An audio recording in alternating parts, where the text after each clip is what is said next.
화장실 가는 척 도망쳐요. 위험합니다.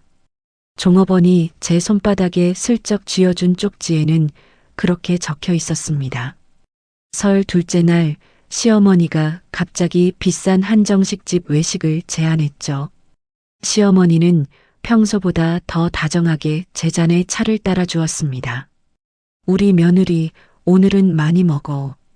고아인 저를 친딸처럼 안아주던 그 우아한 미소 뒤에 어떤 끔찍한 계획이 숨어 있었는지 지금부터 한 여자의 처절하고도 통쾌한 생존기가 시작됩니다. 사연이 시작하기 전 좋아요와 구독을 눌러주세요. 오늘 하루 행운과 행복이 가득하도록 기원해 드릴게요. 오늘의 사연 지금 시작합니다. 제 이름은 서지안, 올해 31살입니다. 서울 변두리 골목 끝자락에서 작은 꽃집 하나를 운영하고 있죠. 가게 이름은 옹기라고 지었습니다. 누군가에게 따뜻한 옹기 한 줌이라도 건네고 싶다는 마음에서 붙인 이름이었어요. 저는 어릴 적 부모님을 한꺼번에 잃고 보육원에서 자랐습니다. 7살 무렵 비 오는 밤에 부모님이 트럭에 치였다는 소식을 들었던 그날을 저는 아직도 또렷이 기억합니다. 그래서인지 저는 사람을 너무 잘 믿었습니다. 누가 손을 내밀어주면 그 손을 의심 없이 덥석 잡는 사람이었죠. 가족이라는 단어 앞에서는 늘 마음이 약해졌습니다. 누군가 저를 진심으로 안아주기만 한다면 저는 무엇이든 내어줄 수 있는 사람이었습니다. 남편 강민우를 처음 만난 건 3년 전 봄이었습니다. 가게 문을 막 열고 화분에 물을 주고 있을 때 키가 큰 남자 하나가 문을 밀고 들어왔습니다. 저기요, 우리 어머니 생신이신데 꽃다발 좀 예쁘게 만들어 주실 수 있나요? 제가 이런 건 영 젬병이라서요. 민우가 머리를 극적이며 멋쩍게 웃었습니다. 어머님이 평소에 어떤 색깔을 좋아하시는데요? 화려한 색이요? 아니면 은은한 색이요? 저는 가위를 내려놓으며 그를 올려다 봤습니다. 아이고, 부끄럽게도 제가 우리 엄마 취향을 통 모르겠네요. 그냥 사장님 알아서 예쁘게 좀 부탁드릴게요. 사장님 안목만 믿겠습니다. 민우가 한쪽 어깨를 으쓱하며 머리를 다시 긁었습니다. 그럼 이 분홍색 작약은 어떠세요? 꽃송이도 크고 향기도 좋아서 어르신들이 받으시면 아주 입이 귀에 걸리실 거예요. 저는 작약 줄기를 한 단 들어 올리며 미소를 지었습니다. 와, 진짜 예쁘네요. 사장님 솜씨가 대단하신데요. 맘씨도 고우시고요. 저기 다음번에는 우리 어머니 꽃 말고 제 꽃도 사러 와도 됩니까? 민우가 카운터에 카드를 내려놓으며 장난스럽게 말했습니다. 저는 그날 그 농담에 얼굴이 빨개졌습니다. 그렇게 민우는 일주일에 한 번씩 제 가게에 들렀습니다. 어떤 날은 빵을 사들고 왔고 또 어떤 날은 따뜻한 커피를 들고 왔습니다. 저는 그 다정함에 마음이 천천히 무너져 내렸습니다. 만난 지 석 달이 되던 날 민우가 저를 어머니에게 인사시키고 싶다고 했습니다. 그때까지만 해도 저는 떨리는 마음으로 백화점에서 가장 값나가는 한과 세트를 골랐었죠. 민우의 어머니 최정숙을 처음 본 곳은 강남의 한 호텔 라운지였습니다. 머리부터 발끝까지 단정한 한복 차림으로 앉아 계시던 그분은 저를 보자마자 자리에서 일어나셨습니다. 아이고, 내가 지안이니? 어쩜 이렇게 곱고 예쁘게 생겼을까? 이리 와, 어서 이리 와서 앉아라. 최정숙이 두 손으로 제 손을 꼭 감싸 쥐었습니다. 어머님, 처음 뵙겠습니다. 서지안이라고 합니다. 예쁘게 봐주세요. 저는 고개를 깊이 숙이며 인사를 드렸습니다. 아이고, 고개 숙이지 마라. 우리 민우한테 내 얘기 아주 귀가 닳도록 들었다. 부모님도 일찍 돌아가셨다며? 쯧쯧, 어린 나이에 얼마나 고생이 많았어. 최정숙이 제 어깨를 가만히 쓸어내렸습니다. 네, 아주 어릴 때 돌아가셨어요. 그래도 씩씩하게 잘 자랐습니다. 저는 목이 메어 겨우 대답했습니다. 오냐, 기특하기도 하지.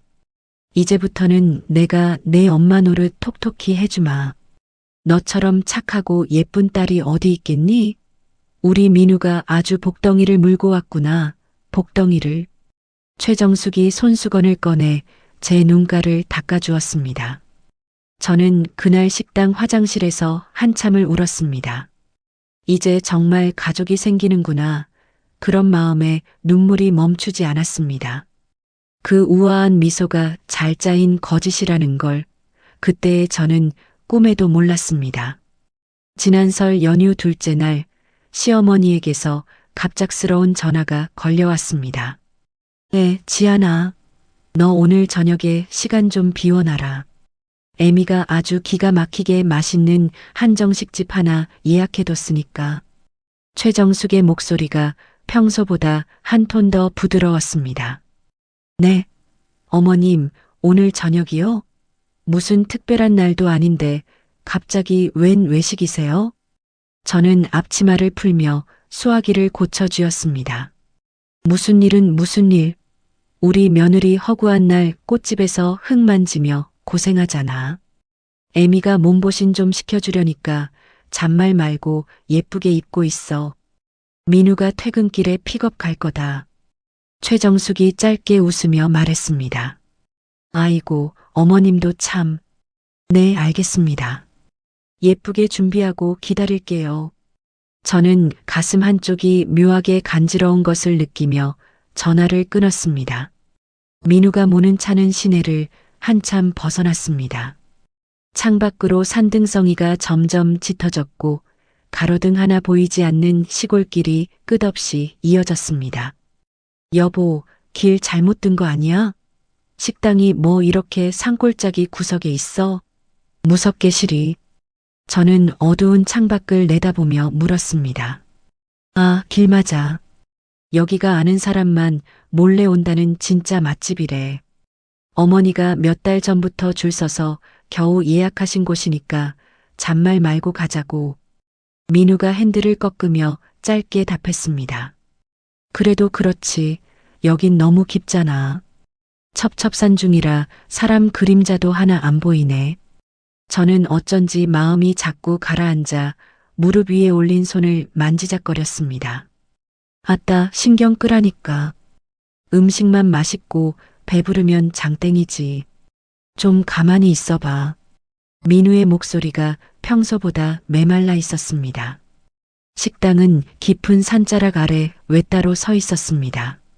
간판 불빛은 흐릿했고 주차장에는 검은 세단 2대만이 나란히 세워져 있었습니다. 문을 열고 들어가자 향냄새 같은 묵직한 공기가 코를 찔렀습니다. 최정숙은 안쪽 별실에 이미 앉아 있었습니다. 아이고, 우리 며느리 이제 오니? 바람 차다. 어서 이쪽 따뜻한 자리로 와서 앉아라. 최정숙이 손짓하며 자리를 비워주었습니다. 어머님, 날씨도 추운데 먼저 와서 기다리셨어요? 저희가 늦어서 죄송해요. 저는 외투를 벗으며 자리에 앉았습니다. 아니다. 나도 방금 왔다. 오늘은 신경 쓰지 말고 배 터지게 먹어라. 내가 좋아하는 그 소갈비찜도 아주 산더미처럼 시켜놨으니까. 최정숙이 제 잔에 따뜻한 차를 따라주었습니다. 상이 차려지는 동안 종업원이 음식을 하나씩 들여놓았습니다. 키가 호리호리한 남자였는데 검은 한복 조끼를 입고 고개를 푹 숙이고 있었습니다. 그가 마지막 접시를 제 앞에 내려놓을 때 저는 손등에 부드러운 종이 한 장이 닿는 것을 느꼈습니다.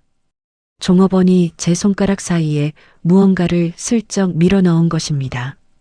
저는 놀란 마음을 가다듬으며 종이를 무릎 아래로 끌어내렸습니다. 민우와 최정숙은 서로 술잔을 부딪히며 웃고 있었습니다. 저는 식탁 밑에서 떨리는 손가락으로 종이를 펼쳤습니다. 화장실 가는 척 도망쳐요. 위험합니다. 검은 글씨가 종이 위에서 칼날처럼 번뜩였습니다. 숨이 턱 막혔습니다. 귀가 먹먹해지고 손끝이 차갑게 식어갔습니다. 어머님, 죄송한데 저 화장실 좀 잠깐 다녀올게요. 저는 입꼬리를 억지로 끌어올리며 자리에서 일어났습니다. 그래, 빨리 다녀와라. 고기 식기 전에 와서 먹어. 최정숙이 젓가락을 들어 갈비찜을 집으며 고개를 끄덕였습니다. 복도는 길고 어두웠습니다. 복도 끝, 비상구라고 적힌 불빛 아래서 민우의 뒷모습이 보였습니다. 민우는 검은 양복을 입은 사내둘과 이마를 맞대고 무언가를 속삭이고 있었습니다. 야, 시간 끌 거 없어. 무조건 오늘 안에 다 끝내. 뒤탈 안 생기게 아주 깔끔하게 처리해. 알았어? 민우가 사내의 어깨를 가볍게 두드리며 웃었습니다. 아이고, 걱정일랑 붙들어 매십시오. 강 대리님.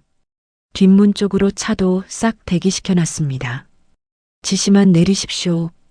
검은 양복의 사내가 허리를 살짝 굽혔습니다. 저는 벽에 등을 바짝 붙이고 숨을 죽였습니다. 다리에서 힘이 풀려 그 자리에 주저앉을 뻔했습니다. 3년을 함께 살을 맞대고 산 남자의 얼굴이 처음 보는 사람처럼 낯설었습니다. 화장실 표시등이 저 멀리 깜빡이고 있었습니다. 저는 떨리는 다리를 끌고 그쪽으로 한 걸음을 떼었습니다. 화장실 문을 안에서 잠그자마자 다리가 풀려 주저앉았습니다. 타일 바닥에 차가운 기운이 무릎을 타고 올라왔습니다. 입을 틀어막아도 흐느낌이 새어나왔습니다. 저는 변기칸 안으로 들어가 문을 잠그고 두 손으로 얼굴을 가렸습니다. 머릿속이 윙윙거리며 지난 3년의 장면들이 마구잡이로 떠오르기 시작했습니다. 결혼식을 올린 지 한 달도 채 되지 않았을 때였습니다. 시어머니가 갑자기 저희 집을 찾아왔습니다. 손에는 작은 종이 가방이 들려 있었어요. 지안아, 어미가 부탁 하나만 하자. 최정숙이 거실 소파에 앉으며 가방을 무릎에 내려놓았습니다. 네, 어머님. 말씀하세요. 저는 따뜻한 보리차를 내드리며 맞은편에 앉았습니다. 내 인감하고 신분증 좀 빌려줘. 사업하는 친구가 보증인 하나만 세워달라고 그래서. 최정숙이 자연스럽게 손바닥을 내밀었습니다. 보증이요. 어머님, 그건 좀 무서운데요. 저는 잔을 내려놓으며 어색하게 웃었습니다. 무섭긴 뭐가 무서워. 어미가 너한테 무슨 짓을 하겠어. 일주일이면 돌려줘. 최정숙의 목소리가 한 톤 가라앉았습니다. 그날 저녁 민우가 회사에서 돌아왔을 때 저는 조심스럽게 운을 뗐습니다. 여보, 어머님이 인감 좀 빌려달라셨는데 괜찮은 거 맞아? 저는 식탁에 김치찌개를 올리며 물었습니다. 엄마가 빌려달라면 그냥 드리면 되지. 너 지금 뭐 의심하는 거야? 민우가 숟가락을 내려놓고 저를 빤히 쳐다봤습니다. 의심이 아니라 그냥 알고 싶어서. 저는 황급히 손을 저었습니다. 가족끼리는 원래 그렇게 도와주는 거야. 너 보육원에서 자라서 그런가, 그런 게 잘 안 되는 것 같다. 민우가 한숨을 쉬며 숟가락으로 밥을 푹 떴습니다. 저는 그 말에 입을 다물었습니다. 가족끼리. 그 단어가 저를 늘 꼼짝 못하게 만들었습니다. 다음 날 저는 인감과 신분증 사본을 시어머니에게 가져다 드렸습니다. 그 종이 한 장이 어떤 의미였는지 그때는 알 수가 없었습니다. 그해 가을 어느 날 우편함에서 두꺼운 봉투 하나를 발견했습니다. 제 이름으로 가입된 생명보험 증권이었습니다. 보험금란에는 한 번도 본 적 없는 큰 숫자가 적혀 있었습니다. 저는 손이 떨려 그 자리에서 봉투를 떨어뜨릴 뻔했습니다. 민우가 퇴근하자마자 봉투를 내밀었습니다. 여보, 이거 뭐야? 내 이름으로 무슨 보험이 이렇게 비싸게 들어있어? 저는 봉투를 흔들며 다그쳤습니다. 아, 그거. 회사에서 실적 채우라고 해서 내가 하나 들었어. 신경 쓰지 마. 민우가 대수롭지 않게 어깨를 으쓱했습니다. 근데 왜 내 이름으로 들어? 당신 이름으로 들지. 저는 봉투를 손에서 놓지 않았습니다. 내 거는 이미 한도가 차서 그래. 그게 뭐가 중요해. 보험금 받을 일도 없잖아. 민우가 제 손에서 봉투를 빼내 가방 안에 쑤셔 넣었습니다. 그날 밤 저는 잠을 이루지 못했습니다. 가만히 누워 있는데 옆에서 자는 민우의 숨소리가 낯설게 들렸습니다. 다음 날 아침 봉투는 어디에도 없었습니다. 민우는 출근하면서 그 봉투를 챙겨 나간 모양이었습니다. 그 무렵부터 이상한 일들이 하나둘 늘어갔습니다. 보육원 시절 친언니처럼 따르던 미선 언니와 약속을 잡으면 꼭 그날 시어머니가 갑자기 몸이 아프다며 저를 불렀습니다. 한 번은 미선 언니와 카페 앞에서 만나기로 한 날이었습니다. 약속 시간 10분 전 시어머니의 전화가 걸려왔습니다. 지안아, 어미가 지금 숨을 못 쉬겠다. 가슴이 너무 아파. 최정숙의 목소리가 가늘게 떨렸습니다. 어머님, 119 부르셨어요. 어디세요? 제가 갈게요. 저는 가방을 들고 카페 밖으로 뛰쳐나갔습니다. 119는 됐고 내가 좀 와줘. 어미는 너밖에 없잖아. 최정숙이 가쁜 숨을 몰아쉬었습니다. 저는 미선 언니에게 미안하다는 문자를 짧게 보내고 택시를 잡았습니다. 도착해 보니 시어머니는 멀쩡한 얼굴로 거실에 앉아 텔레비전을 보고 있었습니다. 저는 그날 무언가 단단히 잘못되었다는 것을 어렴풋이 느꼈지만 그 느낌을 입 밖에 꺼낼 용기가 없었습니다. 지난해 겨울에는 제가 심한 몸살을 앓았습니다. 시어머니가 한약이라며 검은 액체가 든 봉지를 가져다 주셨습니다. 어미가 좋다는 한약 다려왔어. 한 봉지씩 데워 먹어. 알았지. 최정숙이 봉지 한 묶음을 냉장고에 넣어주셨습니다. 감사해요, 어머님. 매번 이렇게 챙겨주셔서. 저는 이불을 끌어안은 채 고개를 숙였습니다. 내 몸이 부실해야 우리 민우가 마음을 못 놓지. 챙겨 먹어. 꼭. 최정숙이 제 이마를 손등으로 짚으며 말했습니다. 그 한약은 입에 닿자마자 혀끝을 마비시킬 만큼 썼습니다. 한 모금 삼키면 속이 메스꺼웠고 두 모금째에는 머리가 어지러웠습니다. 저는 그 약을 먹는 동안 일주일을 더 누워 앓았습니다. 나아지는 게 아니라 점점 더 가라앉았어요. 그때 저는 그게 보약인 줄로만 알았습니다. 흩어져 있던 조각들이 화장실 변기칸 안에서 한꺼번에 맞춰지기 시작했습니다. 인감, 보험, 끊어진 친구들, 쓰디쓴 한약. 모든 것이 하나의 그림을 그리고 있었습니다. 저는 두 손으로 입을 막은 채 헛구역질을 했습니다. 저는 며느리가 아니었습니다. 저는 사람이 아니라 사냥감이었습니다. 복도 끝에서 또각거리는 구두 소리가 들려왔습니다. 하이힐이 타일을 두드리는 소리가 점점 가까워졌습니다. 지안아, 안에 있니? 우리 며느리. 최정숙의 목소리가 화장실 문 너머에서 노래하듯 흘러나왔습니다. 저는 변기 위로 다리를 올리고 숨을 멈췄습니다.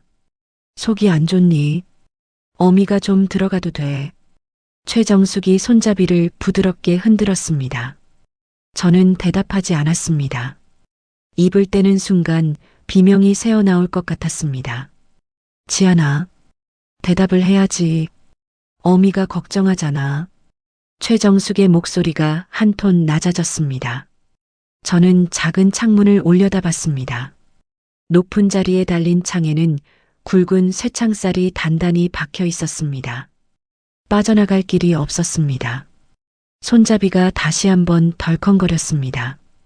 이번에는 부드러운 흔들림이 아니었습니다. 손잡이가 거칠게 흔들리는 소리에 저는 변기 위에 웅크린 채 두 손으로 무릎을 끌어안았습니다. 지안아, 어미가 안 들리니? 문 좀 열어봐. 최정숙의 목소리에서 단내가 빠져나가고 있었습니다. 어머님, 저 속이 너무 안 좋아서요. 조금만 있다 나갈게요. 저는 떨리는 목소리를 겨우 짜냈습니다. 체했나 보네. 어미가 손 좀 따줄 테니까 문 열어봐. 최정숙이 손잡이를 다시 흔들었습니다. 괜찮아요. 조금만 있다가요. 저는 입술을 깨물며 천장을 올려다봤습니다. 문 밖에서 한참 동안 정적이 흘렀습니다. 그 정적이 더 무서웠습니다. 저는 머리 위 환풍구를 멍하니 바라봤습니다. 그때 환풍구 덮개가 안쪽에서 조용히 위로 들렸습니다. 손 하나가 어둠 속에서 쑥 내려왔습니다. 조용히, 손 잡아요. 낮은 목소리가 들렸습니다.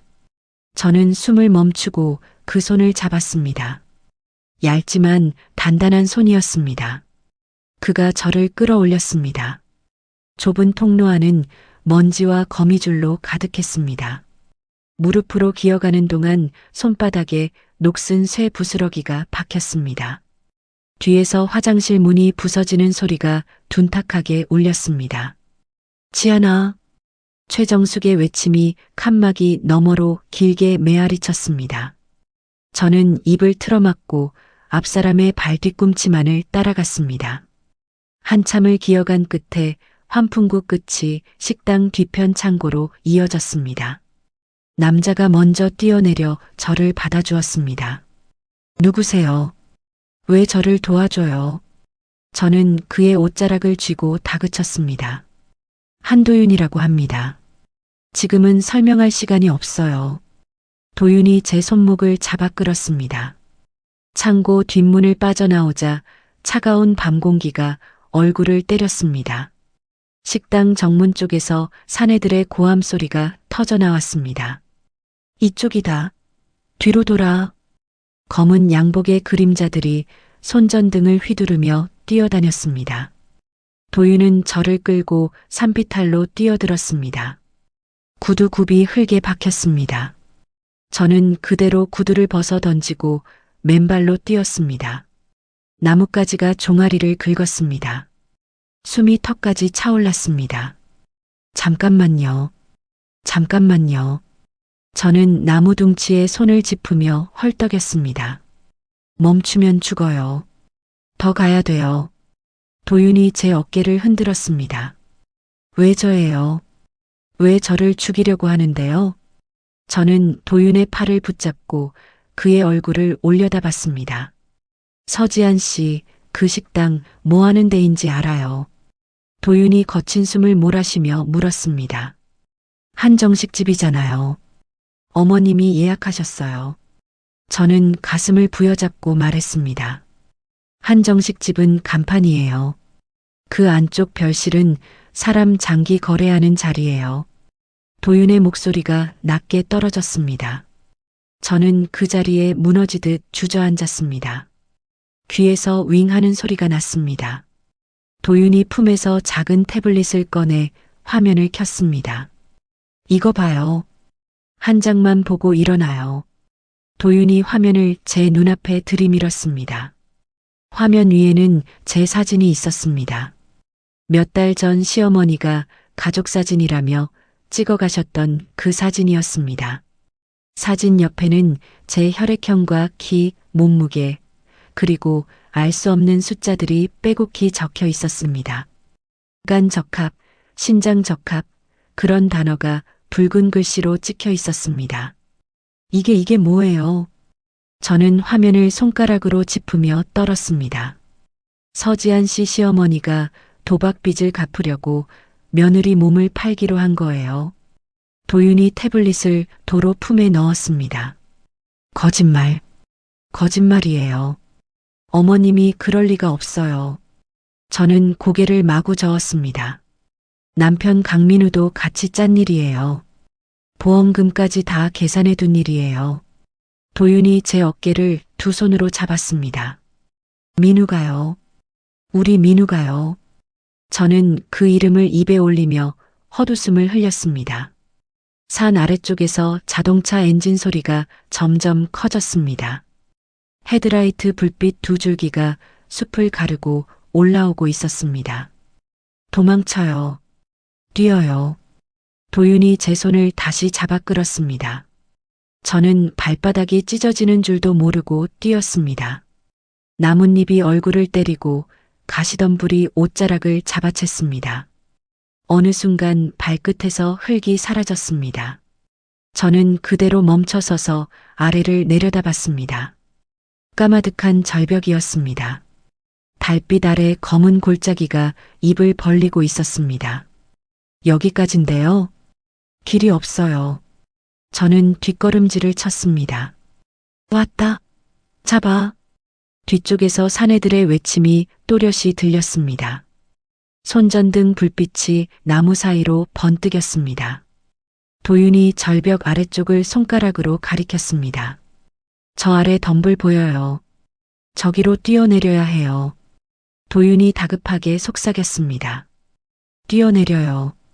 죽어요. 죽는다고요. 저는 도윤의 팔에 매달렸습니다. 여기 있으면 100% 죽어요. 저 아래로 뛰면 반은 살아요.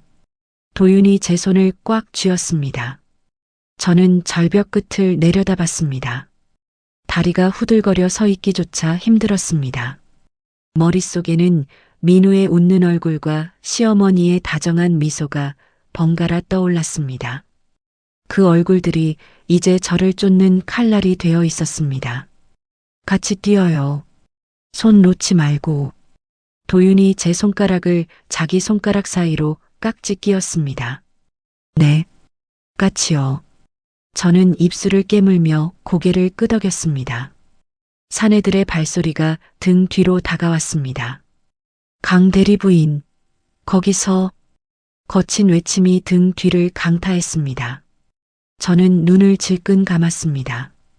도윤이 제 손을 끌어당기며 절벽을 박찼습니다.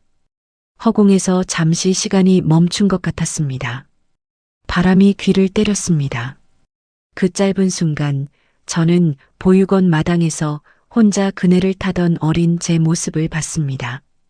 가족이 갖고 싶다고 늘 빌었던 그 아이의 얼굴이 떠올랐습니다. 저는 입술을 꽉 깨물며 도윤의 손을 더 세게 쥐었습니다. 눈을 떴을 때 가장 먼저 보인 것은 낮은 천장에 매달린 알전구였습니다. 누런 불빛이 흔들리며 제 얼굴 위로 그림자를 그렸습니다. 온몸이 무겁고 팔다리에 힘이 들어가지 않았습니다. 숨을 들이마실 때마다 갈비뼈가 욱신거렸습니다. 저는 천천히 고개를 돌렸습니다. 좁은 컨테이너 아니었습니다. 한쪽 구석에 작은 전기 난로가 빨갛게 달아올라 있었고 그 옆에 도윤이 앉아 있었습니다. 깨어났네요. 다행이다. 도윤이 들고 있던 컵을 내려놓으며 다가왔습니다. 여기가 어디예요? 저 살아있는 거예요.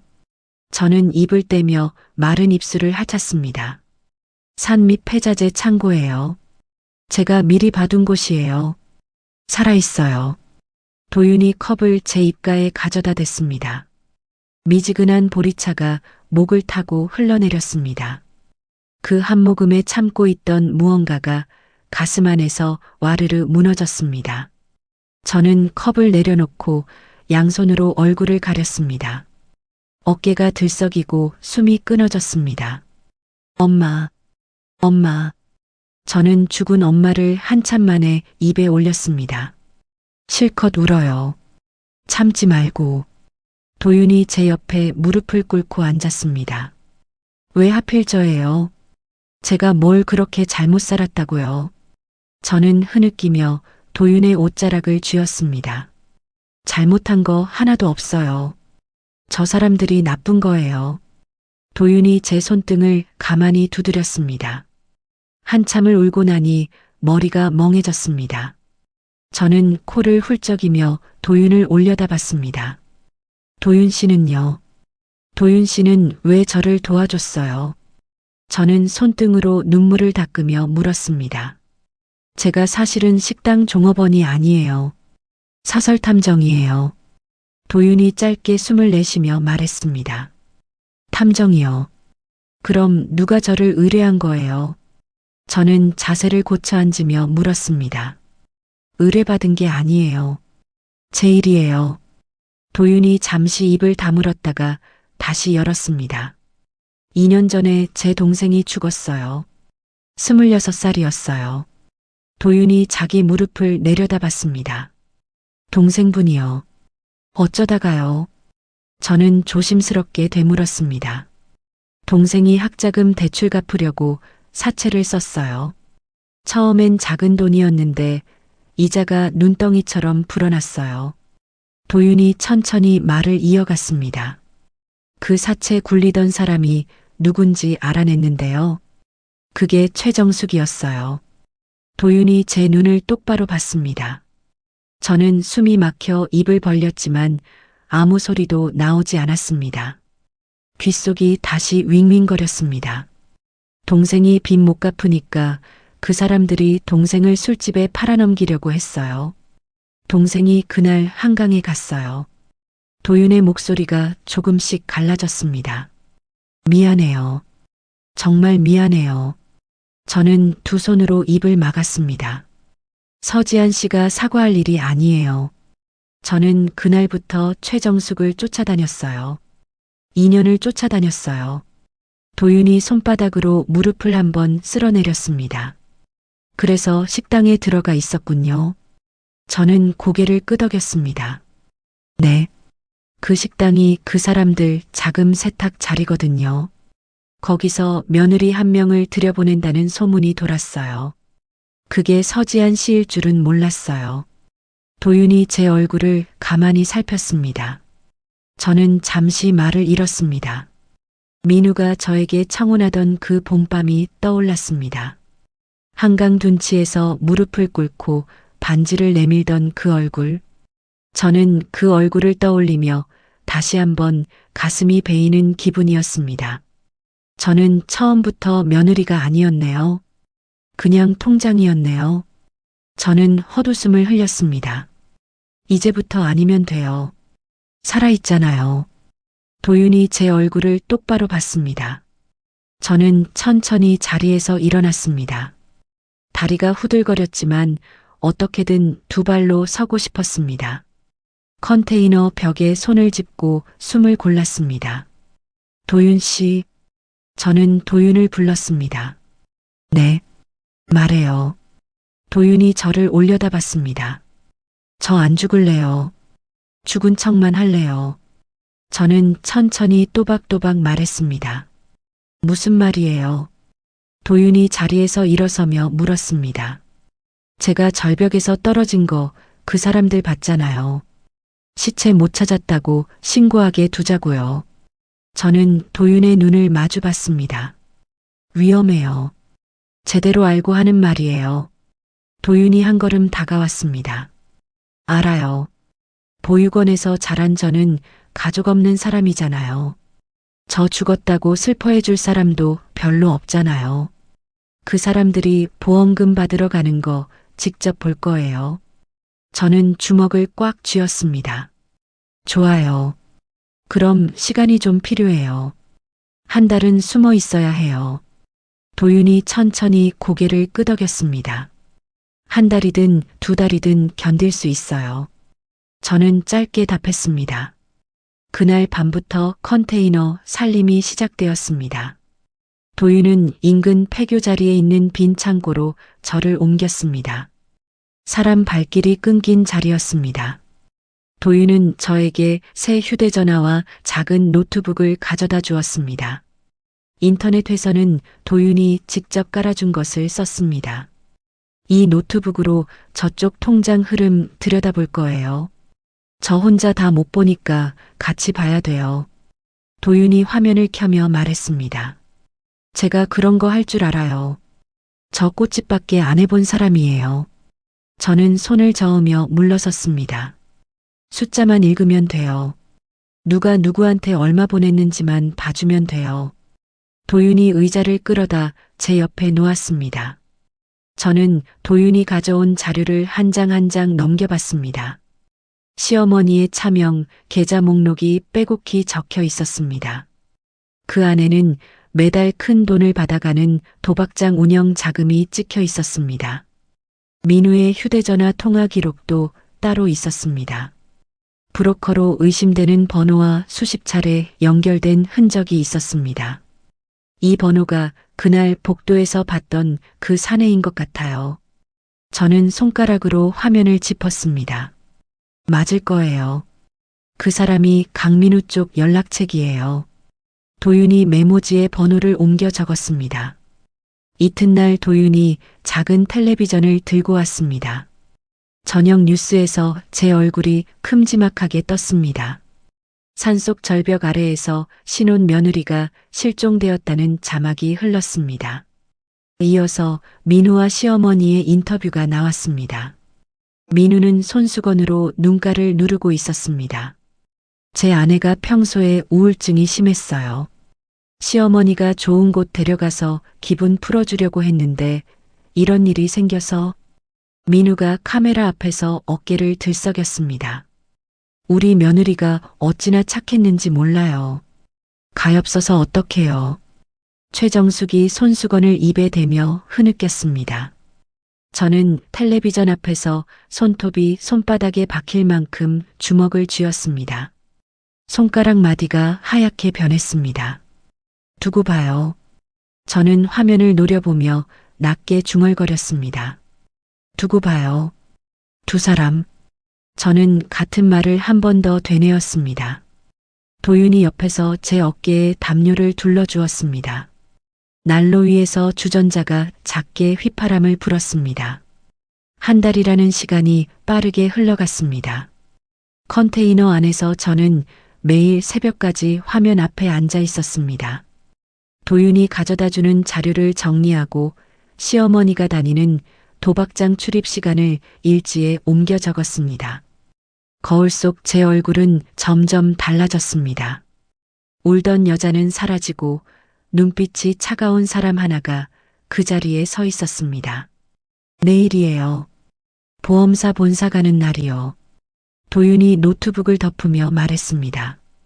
민우랑 어머님이 같이 가요. 저는 손에 든 펜을 내려놓았습니다. 같이 가요. 보험금이 워낙 크니까 둘 다 본인 확인이 필요하대요. 도윤이 일정표를 제 앞에 펼쳤습니다. 몇 시예요? 저는 일정표 위에 손을 얹었습니다. 오후 2시 강남 본사 12층 응접실에서 만나기로 했어요. 도윤이 손가락으로 시간을 짚었습니다. 옷 한 벌만 사다 줄 수 있어요. 저는 도윤을 올려다봤습니다. 옷이요. 어떤 옷이요? 도윤이 고개를 갸웃했습니다. 검은 정장이요. 깔끔한 거로요. 머리 묶을 끈도요. 저는 또박또박 말했습니다. 알겠어요. 새벽에 다녀올게요. 도윤이 자리에서 일어났습니다. 그날 밤 저는 컨테이너 한쪽 거울 앞에 앉아 머리를 빗었습니다. 한 달 동안 한 번도 손대지 않았던 머리카락이 길게 자라 어깨를 덮고 있었습니다. 가위를 들어 한 줌씩 잘라냈습니다. 바닥에 검은 머리카락이 수북이 쌓였습니다. 거울 속 여자가 저를 마주보고 있었습니다. 저는 그 여자에게 작게 속삭였습니다. 이제 안 울어. 다시는 안 울어. 저는 가위를 내려놓고 길게 숨을 내쉬었습니다. 이튿날 정오, 도윤이 작은 가방 하나를 가져왔습니다. 가방 안에는 검은 정장과 흰 블라우스, 깨끗한 구두가 들어 있었습니다. 저는 거울 앞에서 천천히 옷을 갈아입었습니다. 한 달 만에 신어보는 구두굽이 어색했습니다. 같이 가요. 시간 됐어요. 도윤이 차 키를 흔들었습니다. 네, 가요. 저는 가방을 어깨에 걸쳤습니다. 차창 밖으로 한낮의 서울이 흘러갔습니다. 사람들이 햇볕 아래서 웃으며 걷고 있었습니다. 저는 그 풍경을 오랜만에 다시 봤습니다. 한 달 전 저도 저 사람들 사이에 끼어 살아가던 평범한 사람이었습니다. 보험사 본사 앞에 다다랐을 때 도윤이 차를 잠시 세웠습니다. 강 형사님은 12층에서 대기하고 계세요. 우리가 들어가면 바로 합류해요. 도윤이 휴대전화 화면을 보여주며 말했습니다. 저 떨려요. 손이 자꾸 떨려요. 저는 두 손을 무릎 위에서 비볐습니다. 안 떨려도 돼요. 오늘은 서지한 씨가 주인공이에요. 도윤이 제 어깨를 가볍게 두드렸습니다. 엘리베이터가 12층에 멈췄습니다. 응접실 문이 굳게 닫혀 있었습니다. 유리문 너머로 민우와 시어머니의 뒷모습이 보였습니다.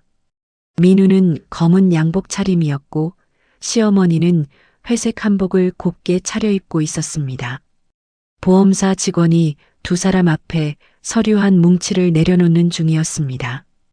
여기 마지막으로 한 번만 더 서명해 주시면 됩니다. 고인의 사망보험금이 내일자로 입금됩니다. 직원이 펜을 내밀었습니다. 고생 많으셨어요.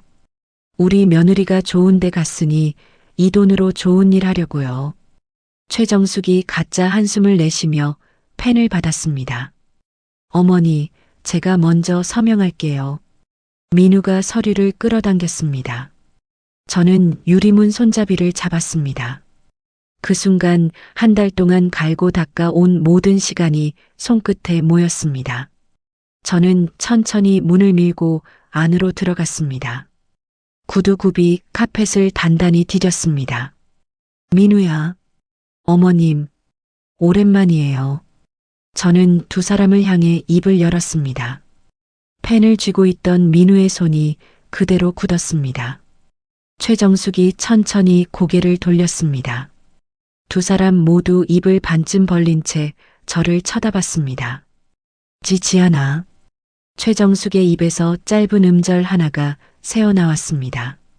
네, 어머님, 저예요. 저는 한 걸음씩 걸어 두 사람 앞에 섰습니다. 너 어떻게 살아있어? 너 분명히. 민우가 말끝을 흐리며 자리에서 일어섰습니다. 분명히 뭐, 죽은 줄 알았어. 그렇게 말하고 싶었어. 저는 민우의 눈을 똑바로 봤습니다. 민우의 얼굴이 종이처럼 하얘졌습니다. 최정숙의 손에서 펜이 떨어져 카펫 위로 굴렀습니다. 지안아, 어미가 얼마나 너 찾았는지 몰라. 살아줘서 고맙다. 최정숙이 손수건을 꺼내려 했습니다. 어머님, 저 한 달 내내 어머님이랑 민우 보고 있었어요. 텔레비전에서 우는 거 잘 봤어요. 저는 손수건 쪽으로 가는 손목을 차갑게 막아 세웠습니다. 그때 응접실 옆문이 열렸습니다. 경찰복을 입은 형사 둘과 사복 형사 셋이 들어왔습니다. 도윤이 그 뒤에 서서 두꺼운 서류 봉투를 손에 들고 있었습니다. 최정숙 씨, 강민우 씨, 살인 교사 미수 및 보험 사기 혐의로 체포합니다. 형사가 수갑을 꺼냈습니다. 이게 무슨 짓이야? 이 사람들 누구야? 최정숙이 자리에서 벌떡 일어났습니다. 어머니가 시킨 거잖아. 나는 시키는 대로만 했어. 민우가 갑자기 시어머니의 팔을 잡고 흔들었습니다. 이놈이 어디서 어미한테 책임을 떠넘겨. 내가 사고 친 빚이잖아. 최정숙이 민우의 손을 뿌리쳤습니다. 엄마가 도박만 안 했어도 이렇게까지 안 됐어. 엄마가 나 망쳤어. 민우가 시어머니를 향해 손가락질을 했습니다. 저는 두 사람이 서로 멱살을 잡으며 다투는 모습을 가만히 내려다봤습니다.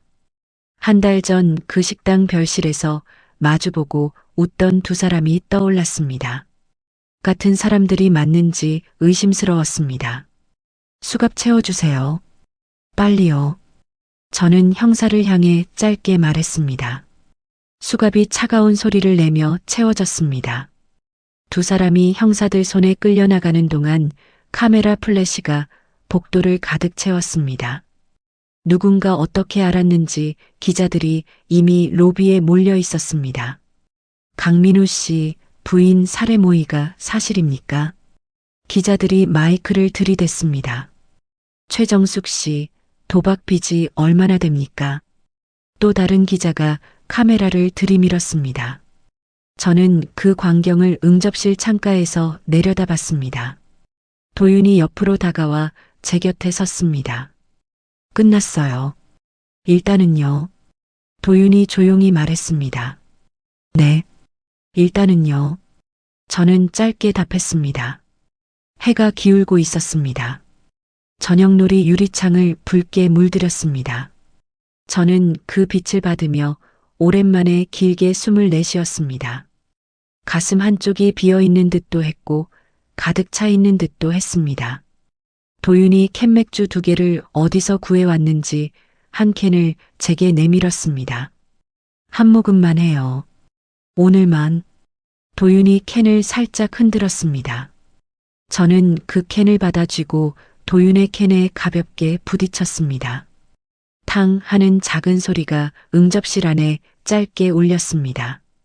체포 다음 날부터 저는 도윤이 마련해준 작은 가게로 거처를 옮겼습니다. 주택가 골목 안쪽, 사람들이 잘 다니지 않는 자리에 있는 빈 점포였습니다. 도윤이 임시로 빌려둔 곳이었습니다. 저는 그곳에 작은 화분 몇 개를 들여놓고 다시 꽃을 만지기 시작했습니다. 꽃대를 다듬고 잎을 잘라내는 동안 손가락이 조금씩 떨림을 잃어갔습니다. 도윤은 매일 아침마다 빵과 우유를 사들고 왔습니다. 오늘은 검찰 조사가 들어간대요. 며칠 안에 기소된다고 해요. 도윤이 빵 봉지를 카운터에 올렸습니다. 2사람 다 한 방에 있어요. 따로 있어요. 저는 가위를 내려놓으며 물었습니다. 따로 있어요. 둘이 만나면 입을 맞출 수 있으니까요. 도윤이 우유팩을 따며 답했습니다. 잘 됐네요. 서로 못 만나는 게 좋아요. 저는 짧게 웃었습니다. 며칠 뒤 오후였습니다. 도윤이 평소보다 일찍 가게 문을 밀고 들어왔습니다. 얼굴이 굳어 있었습니다. 무슨 일 있어요? 표정이 왜 그래요? 저는 들고 있던 안개꽃을 내려놓았습니다. 강민우가 풀려났어요. 도윤이 짧게 말했습니다. 저는 그 자리에서 한 박자 멈췄습니다. 귀에 들어온 말이 머릿속에서 한 바퀴를 돌고 나서야 의미를 가졌습니다. 풀려나다니요. 무슨 말이에요? 저는 카운터를 짚었습니다. 큰 로펌 변호사를 붙였대요. 자기는 어머니가 시키는 대로만 했다고 직접 손댄 증거가 부족하다고 우긴 모양이에요. 도윤이 입술을 깨물었습니다. 그게 말이 돼요. 그날 식당 복도에서 그 사내들이랑 웃으면서 얘기하던 게 누군데요? 저는 목소리가 올라가는 것을 누르지 못했습니다. 그 부분은 정황 증거예요. 직접 증거로 잡아야 다시 가두는데 시간이 좀 걸려요. 도윤이 제 앞에 마주 섰습니다. 그럼 그 사람 지금 어디 있어요? 저는 도윤의 팔을 잡았습니다. 어머니 집으로 들어갔다가 어디로 갔는지 행적이 끊겼어요. 도윤이 자기 휴대전화 화면을 들여다봤습니다. 저 찾아오면 어떡해요? 저는 입술이 마르는 것을 느꼈습니다. 그래서 제가 오늘 저녁부터 옆에 있을게요. 걱정 마요. 도윤이 제 어깨를 잡았습니다. 그날 저녁 도윤은 가게 한쪽에 작은 침낭 하나를 깔았습니다. 저는 카운터 안쪽에 의자를 놓고 앉아 가게 문을 바라봤습니다. 바깥에서 가로등이 한 번씩 깜빡였습니다. 도윤은 자정이 넘도록 노트북을 들여다보며 민우의 위치를 추적했습니다. 이튿날 새벽 도윤의 휴대전화에 짧은 연락이 들어왔습니다. 형사님한테서 연락 왔어요. 강민우 위치가 잡혔대요. 외곽 모텔이에요. 도윤이 외투를 챙겼습니다. 지금 가요. 저는 자리에서 일어났습니다. 같이 가면 안 돼요. 여기 있어요. 셔터 내리고 절대 문 열어주지 마요. 도윤이 제 어깨를 단단히 잡았습니다. 혼자 있으라고요. 무서워요. 저는 도윤의 옷자락을 쥐었습니다. 제가 2시간 안에 돌아올게요. 형사님이랑 같이 가니까 별일 없을 거예요. 도윤이 제 손등을 토닥였습니다. 2시간이요. 꼭이요. 저는 손을 천천히 풀었습니다. 도윤이 가게를 나가고 저는 셔터를 내렸습니다. 철판이 바닥에 닿는 둔탁한 소리가 길게 울렸습니다. 가게 안의 공기가 한층 무거워졌습니다. 저는 작은 등 하나만 켜두고 카운터 안쪽에 앉았습니다. 시계 초침 소리가 또렷이 들렸습니다. 1시간쯤 지났을 무렵 카운터 위에 둔 휴대전화가 울렸습니다. 화면에는 발신 번호가 표시되어 있지 않았습니다. 저는 잠시 망설이다가 전화를 받았습니다. 여보세요. 저는 작게 말했습니다. 수화기 너머에서 한참 동안 숨소리만 들렸습니다. 그 숨소리 끝에 낮은 웃음이 끼어들었습니다. 지아나. 민우의 목소리였습니다. 저는 자리에서 벌떡 일어났습니다. 다리가 후들거려 카운터를 잡았습니다. 어디야? 너 어디야? 저는 떨리는 목소리로 물었습니다. 내가 어디 있을 것 같아? 민우가 천천히 말했습니다. 전화 끊을 거야. 저는 휴대전화를 떨어뜨릴 뻔하며 손가락에 힘을 줬습니다. 끊지 마. 끊으면 더 재밌어져. 민우가 짧게 웃었습니다. 그 순간 셔터 밖에서 무언가 묵직한 것이 떨어지는 소리가 났습니다. 이어서 바깥에서 사람의 발소리가 들렸습니다. 한 사람의 발소리였습니다. 저는 휴대전화를 귀에 댄 채 셔터 쪽으로 천천히 다가갔습니다. 문 열어줘. 잠깐 얘기만 하자. 민우의 목소리가 바로 셔터 너머에서 들렸습니다. 저는 휴대전화를 내려놓고 두 손으로 입을 막았습니다. 민우는 가게 앞에 서 있었습니다. 저는 뒷걸음질로 카운터까지 물러섰습니다. 서랍을 열어 도윤이 미리 챙겨둔 작은 녹음기를 꺼냈습니다. 손바닥 위에서 녹음기 버튼을 단단히 눌렀습니다. 빨간 불빛이 깜빡이기 시작했습니다. 저는 그것을 카디건 안주머니에 깊숙이 넣었습니다. 코끝에 이상한 냄새가 닿았습니다. 기름 냄새였습니다. 주유소에서나 맡을 법한 휘발유 냄새가 셔터 밑 틈을 타고 안으로 흘러 들어오고 있었습니다. 민우야, 너 지금 뭐해? 저는 셔터를 향해 외쳤습니다. 문 안 열어. 그럼 내가 열게. 민우가 셔터 손잡이를 거칠게 흔들었습니다. 다음 순간 가게 한쪽 창문이 둔탁한 소리와 함께 깨졌습니다. 유리 조각이 바닥으로 쏟아졌습니다. 깨진 창문 너머로 민우의 얼굴이 들어왔습니다. 머리가 헝클어지고 눈동자가 흔들리는 얼굴이었습니다. 한 손에는 식칼이, 다른 손에는 라이터가 들려 있었습니다. 저는 한 발 한 발 뒤로 물러서며 안주머니의 녹음기를 다시 확인했습니다. 손끝으로 천 너머의 작은 진동이 느껴졌습니다.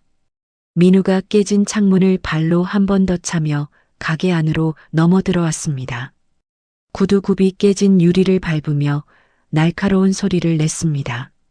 가게 안에 휘발유 냄새가 점점 짙어졌습니다.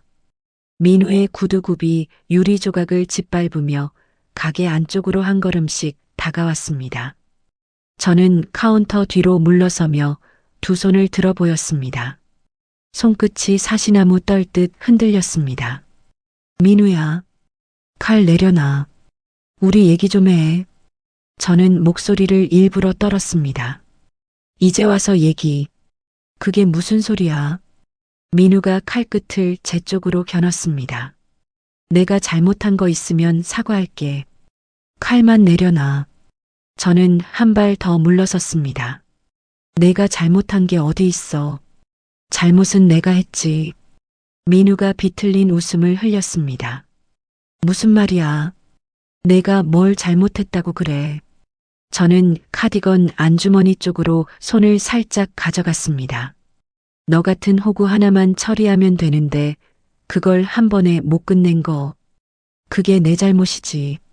민우가 라이터를 가볍게 흔들었습니다. 휘발유 냄새가 점점 짙어졌습니다. 가게 바닥 한쪽이 미끌거리는 게 발끝으로 느껴졌습니다.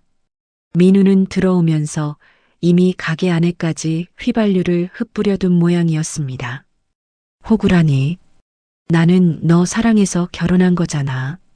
저는 일부러 울먹이는 척했습니다. 사랑은 무슨 사랑이야? 너 처음부터 골랐어. 보육원 출신, 가족 없는 여자. 그게 조건이었어. 민우가 칼을 든 손으로 자기 머리를 한번 긁었습니다. 조건이라니? 그게 무슨 말이야? 누가 그런 조건을 걸어? 저는 손바닥으로 카운터를 짚었습니다. 엄마가, 우리 엄마가 그랬어. 죽어도 찾아올 사람 없는 애로 데려오라고. 민우가 입꼬리를 빗둘게 끌어올렸습니다. 저는 안주머니 속 녹음기를 가만히 손바닥으로 눌렀습니다. 빨간 불빛이 천 너머에서 약하게 깜빡이고 있었습니다. 그럼 보험은 다 어머님이 가입하신 거야. 저는 한 걸음 더 뒤로 물러서며 물었습니다.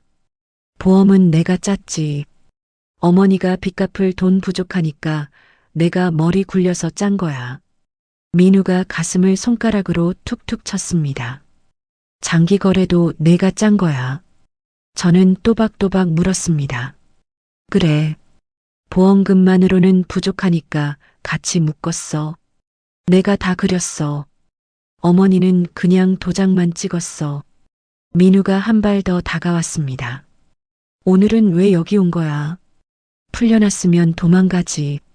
저는 떨리는 목소리로 다그쳤습니다. 너 하나만 진짜로 죽으면 다 끝나. 시체 못 찾으면 보험금 결국 나와. 이 가게도 같이 태우면 화재 보험도 떨어져. 민우가 라이터를 손가락 끝에서 빙글 돌렸습니다. 불을 지른다고. 미쳤어. 저는 비명에 가까운 소리를 냈습니다. 미친 건 내가 아니라 너야. 죽어줬어야지. 살아 돌아와서 사람 일을 다 망쳤어. 민우가 칼을 머리 위로 들어 올렸습니다. 저는 그 순간 카운터 옆에 세워둔 화분에 손을 뻗었습니다. 손가락 끝에 도자기 화분의 차가운 표면이 닿았습니다. 저는 그 화분을 양손으로 들어 민우의 얼굴을 향해 던졌습니다. 민우가 옆으로 몸을 틀었습니다. 화분이 벽에 부딪혀 산산조각이 났습니다. 흙과 도자기 파편이 사방으로 튀었습니다. 이게 어디서 까불어. 민우가 칼을 휘둘렀습니다. 칼끝이 제 왼팔 위를 스쳤습니다. 얇은 옷감이 찢어지고 따끔한 통증이 팔뚝을 타고 올라왔습니다. 붉은 피가 카디건 소매를 적시기 시작했습니다. 저는 비명을 삼키며 카운터 뒤쪽으로 굴러 들어갔습니다. 민우야, 라이터 켜지 마. 우리 둘 다 죽어. 저는 카운터 너머로 외쳤습니다. 같이 죽어도 상관없어. 어차피 살아도 사는 게 아니야. 민우의 목소리가 갈라졌습니다. 저는 카운터 아래에 웅크린 채 주변을 더듬었습니다. 손끝에 걸음 포대가 잡혔습니다. 어제 도윤이 들여놓아둔 흙 포대였습니다. 저는 그 포대를 두 손으로 끌어안고 일어섰습니다. 민우가 라이터 뚜껑을 열고 부싯돌을 긁는 순간이었습니다. 하지마. 저는 포대를 민우 쪽으로 통째로 밀어 던졌습니다. 흙이 바닥에 쏟아지며 휘발유와 섞였습니다. 민우가 흙더미에 발이 걸려 비틀거렸습니다. 라이터가 손에서 빠져나가 바닥으로 굴렀습니다. 저는 그 틈에 가게 출입구 쪽으로 뛰었습니다. 하지만 셔터는 여전히 굳게 내려져 있었습니다. 민우가 곧바로 몸을 일으켰습니다. 내가 도망갈 데가 어디 있어. 민우가 칼을 다시 고쳐쥐었습니다. 저는 셔터를 등지고 섰습니다. 양옆은 진열대로 막혀 있었습니다. 도망갈 길이 없었습니다. 민우가 한 걸음씩 다가왔습니다. 저는 입술을 깨물며 카디건 안주머니의 녹음기를 다시 한번 손으로 눌렀습니다. 한 가지만 물을게. 어머님은 정말 다 알고 있었어. 저는 마지막으로 또박또박 물었습니다. 알다마다. 사인은 어머니가 해줬어. 누구 명의로 보험 들지, 어느 식당 잡을지 다 어머니가 정했어. 민우가 칼끝을 제 목 쪽으로 들어 올렸습니다. 그때 멀리서 사이렌 소리가 들리기 시작했습니다. 처음에는 아주 작게, 그러다 점점 또렷하게 골목 안으로 밀려들었습니다. 사이렌 소리에 섞여 누군가 셔터를 거칠게 두드리는 소리가 울렸습니다. 서지한 씨, 안에 있어요. 도윤의 목소리가 셔터 너머에서 터져 나왔습니다. 저는 그 목소리에 다리에 힘이 풀렸습니다. 도윤 씨, 안에 들어와요. 빨리요. 저는 셔터 쪽으로 손바닥을 쳤습니다. 민우가 사이렌 소리를 듣고 잠시 멈칫했습니다. 그 짧은 틈에 셔터 한쪽이 밖에서 거칠게 들어 올려졌습니다. 도윤이 형사 둘과 함께 셔터 밑으로 몸을 굽혀 들어왔습니다. 도윤의 손에는 짧은 삼단봉이 들려 있었습니다. 강민우, 칼 내려놔. 도윤이 한 걸음에 거리를 좁혔습니다. 민우가 도윤을 향해 칼을 휘둘렀습니다. 도윤이 삼단봉으로 민우의 손목을 정확히 내리쳤습니다. 둔탁한 소리와 함께 칼이 바닥으로 떨어졌습니다.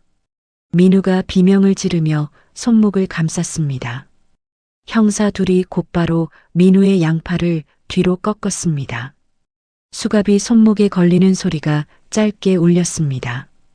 강민우 씨, 살인 미수 및 방화 미수 현행범으로 체포합니다.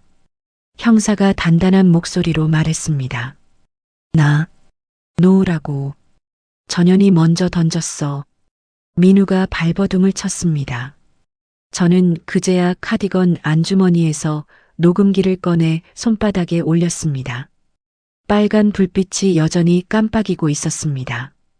민우야, 내가 한 말 다 여기 들어있어. 저는 녹음기를 도윤에게 건넸습니다. 민우의 얼굴이 그 순간 종이처럼 하얗게 변했습니다.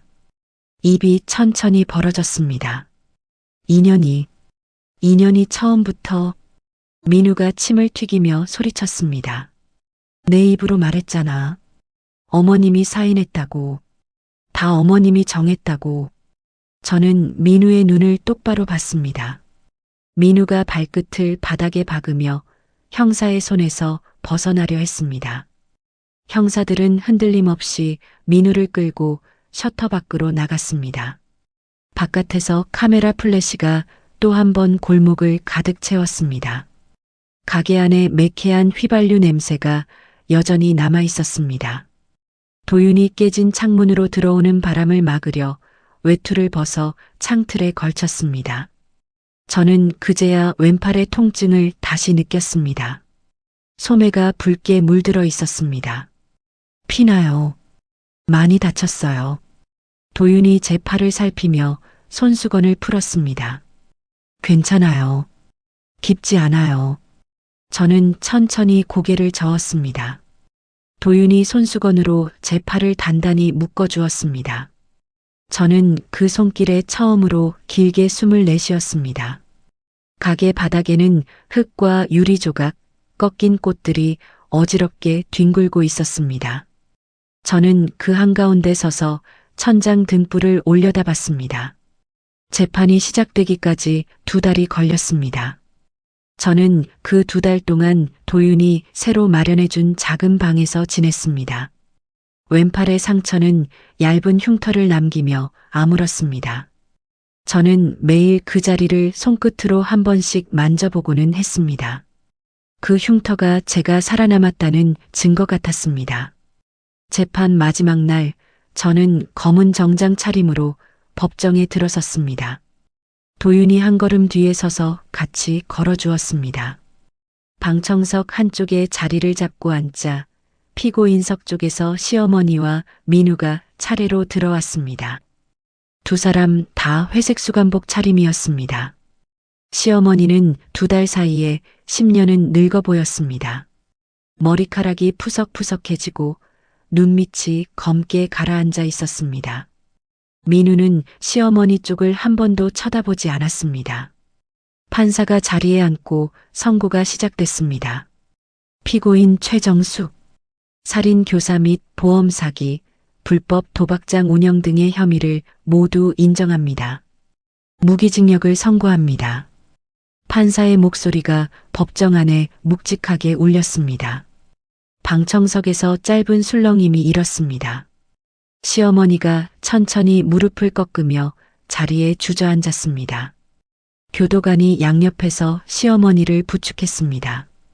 피고인 강민우, 살인 미수, 방화 미수, 보험 사기 등의 혐의를 인정합니다. 징역 15년을 선고합니다. 판사가 다음 문장을 이어갔습니다. 민우가 자리에서 일어서며 방청석 쪽으로 고개를 돌렸습니다. 민우의 시선이 정확히 저를 향했습니다. 지안아, 한 번만 말 좀 하자.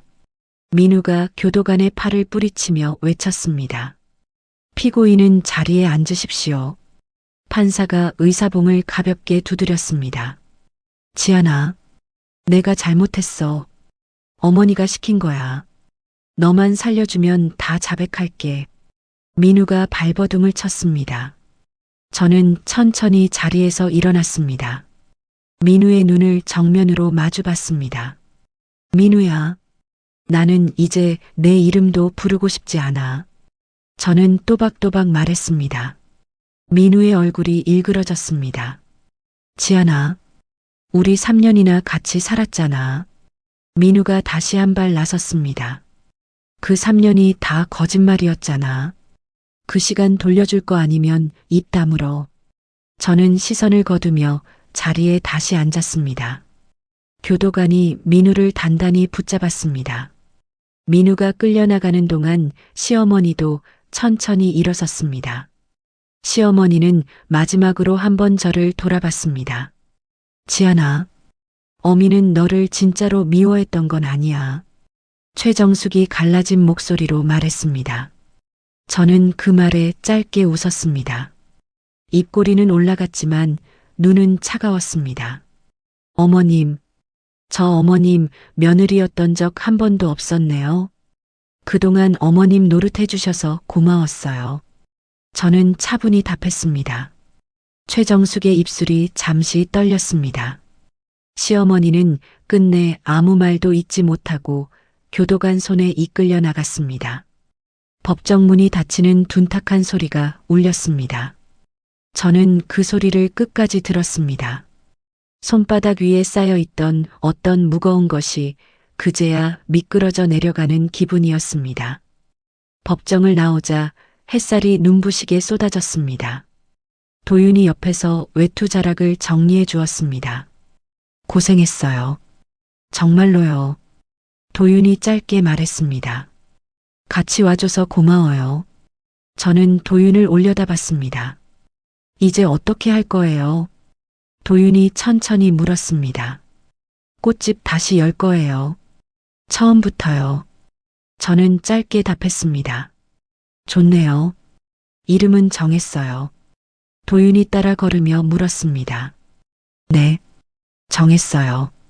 저는 입가에 옅은 미소를 띄웠습니다. 1년이 흘렀습니다. 그 사이 저는 햇살이 잘 드는 큰 길가 골목 안쪽에 작은 점포 하나를 얻었습니다. 나무 간판을 직접 깎아 만들었습니다. 간판에는 새로운 시작이라는 4글자가 또박또박 새겨져 있었습니다. 가게 안에는 작약과 라넌큘러스, 안개꽃이 가득했습니다. 꽃을 다듬는 제 손가락은 더 이상 떨리지 않았습니다. 개업하는 날 아침, 저는 가게 앞에 작은 화환 하나를 직접 세웠습니다. 손님들이 한두 명씩 들어와 꽃을 골라갔습니다. 어떤 손님은 어머니께 드릴 꽃다발을 골랐고 어떤 손님은 결혼식 부케를 주문했습니다. 저는 그 모든 손님을 한 명씩 정성껏 맞이했습니다. 오후 늦은 시간 가게 문에 달린 종이 짧게 울렸습니다. 도윤이 가게 안으로 들어섰습니다. 짙은 회색 정장 차림에 작은 화분 하나를 들고 있었습니다. 개업 축하해요. 도윤이 화분을 카운터 위에 내려놓았습니다. 이거 뭐예요? 직접 골랐어요. 저는 화분을 들여다보며 물었습니다. 꽃집 사장님 앞에서 꽃 고르려니까 떨리더라고요. 도윤이 머리를 한번 긁었습니다. 이건 행운목이에요. 잘 키우면 10년도 가요. 저는 작게 웃으며 화분잎을 손끝으로 매만졌습니다. 10년이요. 그럼 잘 키워야겠네요. 도윤이 카운터에 팔을 가볍게 기댔습니다. 저는 카운터 옆에 미리 만들어 두었던 작은 꽃다발을 집어들었습니다. 연분홍 라넌큘러스와 흰 안개꽃이 어우러진 다발이었습니다. 이거 받아요. 저는 도윤에게 꽃다발을 내밀었습니다. 저요. 왜요? 도윤이 어리둥절한 표정을 지었습니다. 이 꽃말이 새로운 시작이에요. 도윤 씨한테 제일 잘 어울려서요. 저는 도윤을 올려다봤습니다. 도윤이 꽃다발을 받아들었습니다. 도윤의 손가락 끝이 제 손등에 살짝 닿았다가 떨어졌습니다. 고마워요. 잘 받을게요. 도윤이 짧게 답했습니다. 저는 가게 창밖을 잠시 내다봤습니다. 오후에 햇살이 진열대 위 꽃잎들을 노랗게 물들이고 있었습니다. 바람 한 줄기가 문틈으로 들어와 안개꽃 가지를 가볍게 흔들었습니다. 저는 그 흔들림을 바라보다 다시 도윤 쪽으로 고개를 돌렸습니다. 도윤 씨, 저녁에 같이 밥 먹어요. 제가 살게요. 저는 앞치마를 풀며 말했습니다. 오늘은 제가 사야죠. 개업 첫날인데요. 도윤이 꽃다발을 한 손으로 옮겨주었습니다. 그럼 내일은 제가 사요. 저는 짧게 웃었습니다. 좋아요. 그럼 내일도 와야겠네요. 도윤이 따라 웃었습니다. 가게 문에 달린 종이 다시 한번 가볍게 울렸습니다. 새 손님 한 분이 카네이션을 찾으며 들어왔습니다. 저는 도윤에게 작게 손을 흔들고 손님 쪽으로 다가갔습니다. 가위를 다시 손에 쥐는 손가락에 따뜻한 햇살이 내려앉았습니다. 여러분, 오늘 사연 어떻게 들으셨나요?